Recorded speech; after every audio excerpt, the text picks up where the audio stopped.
Hello, everyone. Today, we will talk about how to forgive ourselves.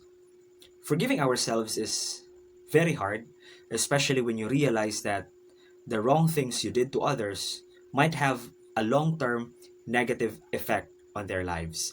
I did a few really bad things to others before, and it happened before I became a priest. Now, these things that I did, I was not aware during that time that, these things will have a negative impact on their lives. I just did it because I wanted and I was happy doing it. However, when I came to the realization that what I did was wrong and what I did will have a long term negative impact to them, things changed. I started to apologize to them one by one. However, kahit na napatawad na nila ako, deep within me, I still have this feeling of self-guilt, self-loathing, and self-blaming. I shouldn't have done that. If I could only turn back time. And because of that, I felt worthless. I felt like I'm not worthy to be loved. I felt that I am a useless piece of shit because I did all of these things. How can I do bad things to these good people? How can I ruin their lives? I was devastated and I was in that situation a few years back. Now, I thought that by feeling sorry about what I did, by blaming myself from time to time, I thought it will help me. I thought it will make things better. But in reality, it didn't. It didn't do anything good to me. It only hindered me from achieving my full potential, and it stopped me from functioning properly in the society. Before, I really thought that self-forgiveness is impossible for me to achieve. But let me tell you the three stages that I have undergone before I was able to fully forgive myself. During the first phase, I apologized to the people I have done wrong. I apologized, and some of them has forgiven me while others didn't. But yun nga, as I was saying earlier, kahit na napatawad na nila ako, I still have this feeling of self-guilt, self-loathing, and self-blaming. Now, others didn't forgive me, and I felt that I deserve that. I deserve that hate. I deserve this negativity. I deserve this, branding that, Joseph is this kind of guy. Now, the second phase is a bit hard, but I realize its importance. Number two is that you need to respect distance. Once you have asked forgiven to that person, actually the next best thing to do is to ask that person, what can I do to make things better? But most of the time, they will just say, no, I don't need you in my life anymore, or you can't do anything about it.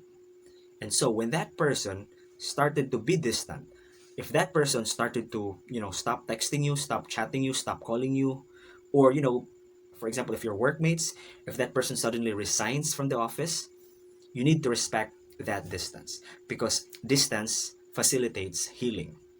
Distance facilitates growth. Just like your wound, di ba? Pag may sugat ka sa tuhod mo, di ba, magsusuot ka ba ng mahahabang pants? Of course, no, di ba? You need to what? Remove the cloth away from the wound so that the wound would heal. Same thing with relationships, no? Same thing with, with these people that we have hurt. It is actually necessary for them to keep their distance because you can't do anything about it. You will not be able to fix the misery that they're into right now because of the things you did. Okay? It's not that, okay, I did this and I need to fix this. But sometimes it works, but most of the time it doesn't, especially if talagang masyadong grabe na yung nagawa mo sa kanya, no? So, respect the distance because that distance will be a catalyst for the healing of that specific person because you can't do anything about it na. It already happened. And that's what you need to understand and that's what you need to accept. Now, the third phase or the third stage that I went through was this. One day, I just got tired of blaming myself. I just got tired of being angry at myself. I just got tired of feeling worthless about myself. And so I dropped it. I dropped it and I started to walk into the path towards self improvement. And because of that, because I have started to drop all these negative emotions, I was able to rise up from who I was before. But the thing is, when I was still in that moment, when I was still in that certain loop of negativity, I was suffering. All right? And suffering is the secondary negative emotion that we feel from the original pain that we have caused. Now, pain is inevitable but suffering is optional.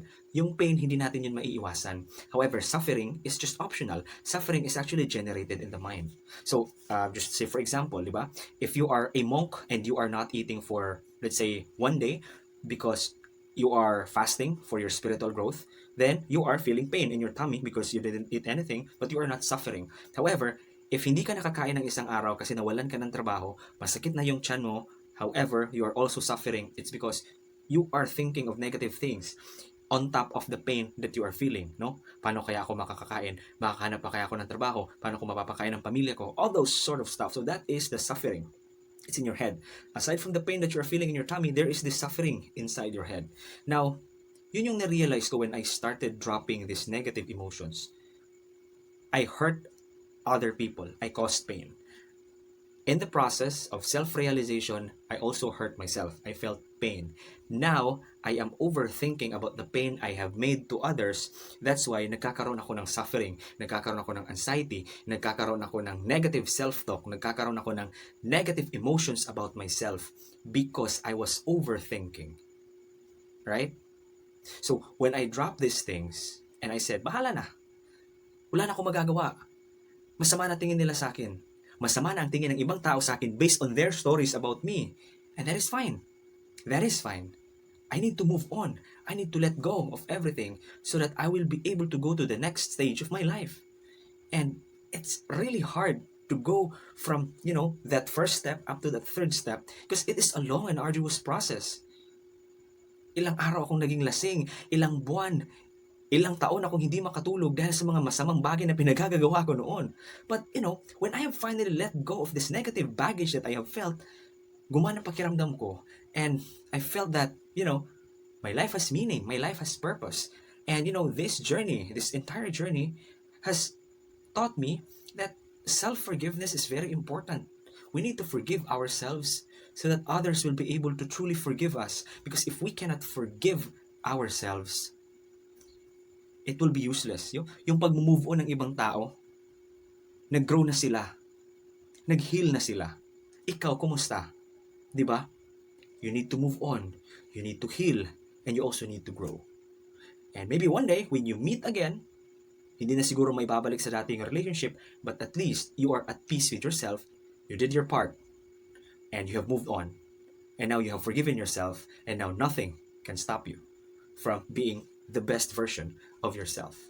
But of course, when we move on, we learn the lessons. We learn from the lessons we have in the past and not to do it again. So that in the future, when you are at your best, you will be able to look back and say, I was this person, but now I am different. And I will share my story to everyone so that this might be a benchmark to them that forgiveness, self-forgiveness is possible. That's it for today, folks. Namaste.